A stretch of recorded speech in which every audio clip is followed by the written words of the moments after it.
Hey everyone, Nick here with another quick data design tip.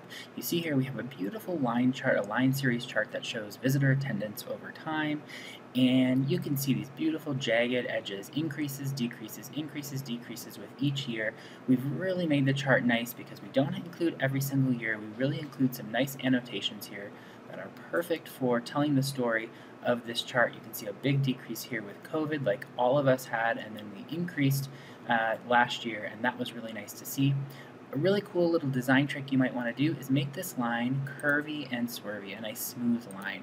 All you need to do is make sure that you're highlighting this line here, so highlight the entire series, click on it to do that, go over to the Format Data Series tab, click on the paint bucket, make sure the line option is selected. This is where you can edit the color and the width of the line, but if you go all the way down here to the bottom, there's a nice little smooth line checkbox.